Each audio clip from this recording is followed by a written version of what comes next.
let's do an update. We did the PET scan at the first hospital. We were told that it is clear. It's meaning it hasn't spread outside of my breast and lymph. I switched to a different hospital knowing I always would. I started with my primary care, but I always knew that if it came back as cancer, I would switch to Penn. Because if you're in Philly and you have cancer, you go to Penn. Honestly, if you're anywhere in the world and you have cancer, Penn is like your top choice. One of the top choices. So luckily that is like right in our backyard. So we met with Penn yesterday and they read the MRI. They had it reread by their radiologists, and there is showing another spot in my other breast, 2 spots. We don't know yet if this is cancer. So we are going to have a biopsy, MRI guided biopsy. So far we know that if this is the same cancer, if it's nothing at all, we're obviously continuing on with the plan for the cancer that I do have, that is known. And if it's the same cancer, plan stays the same. Right now, the plan is that I will jump right into chemo. They want me to start chemo as soon as physically possible. And so to do that, first we will be meeting with fertility to harvest eggs and create embryos, because chemotherapy can create infertility, and by harvesting your eggs, this is a 100% chance that you are not taking that risk. So we are going to do that. We meet with fertility today, and that's about a 2-week process. So we're looking at 2 weeks of fertility, and then we will hopefully start chemo June 2nd. From there, chemo is going to be about 5 months, and then we will do double mastectomy, then radiation, and then reconstruction of my chest. So we're looking all in all about a year and some change, probably. Definitely a year. Some change could be if anything has to be pushed off, because with chemo, they are going to be taking my blood every time I go to make sure that my blood counts are good, which if they're not, they could delay chemo a week. So I'll be doing chemo about every other week for 5 months.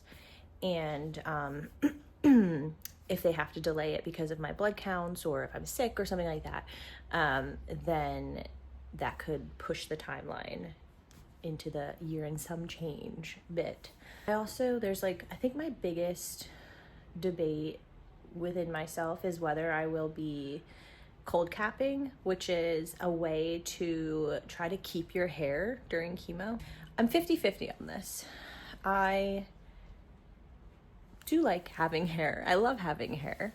And I've been growing it out, and I love styling it, and it does help me feel confident having hair.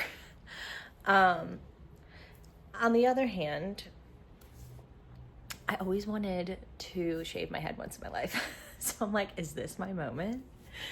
But no, for real, I feel like the other half of me is like, doing the cold capping is a lot of effort. I am going to be needing a lot of help, and cold capping I can't do by myself. It is a big job for somebody to do, and it's expensive because the facility doesn't provide it. It's something that you have to outsource.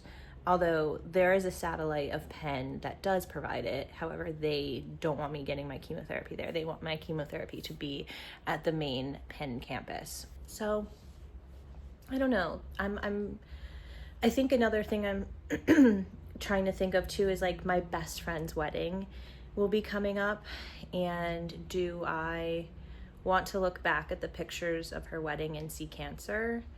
And I feel like regardless I will see that for myself. not for her. I'm gonna see her beautiful wedding. I'm obviously gonna know that my reality, what my reality was. But I'm just thinking that in terms of losing my hair, I'm not only losing my hair, I'm losing my eyebrows and eyelashes. And hopefully my mustache. That would be nice. I'm trying to keep the humor in it all. So yeah. It's a toss-up. Let me know what you would do if you had to go through this. Hopefully you never ever ever have to.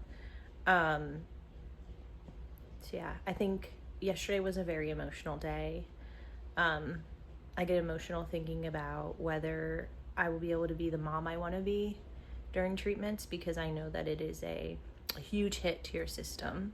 And I know that getting a double mastectomy is also gonna put me out for maybe like a week, as far as, I don't know, maybe longer, as far as holding my daughter. There's a lot of things that I have to mourn. When you get a mastectomy, your chest is completely numb forever. So I think of my daughter and the way that she would pat me and not being able to feel that again. There's a lot of things that, you know, the little things that I think of where I'm like, that's going to be different. But I have an amazing support system. You know, people say I'm carrying it well, but I'm not carrying it alone.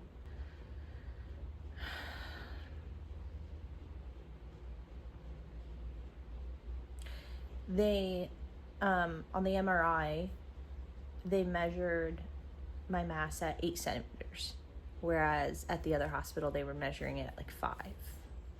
So it is, hopefully this can be your sign, if you're watching this, going through this journey, to get that second opinion, because you truly need all eyes. The more knowledge and opinion around you, I think the better. Qualified opinion, of course.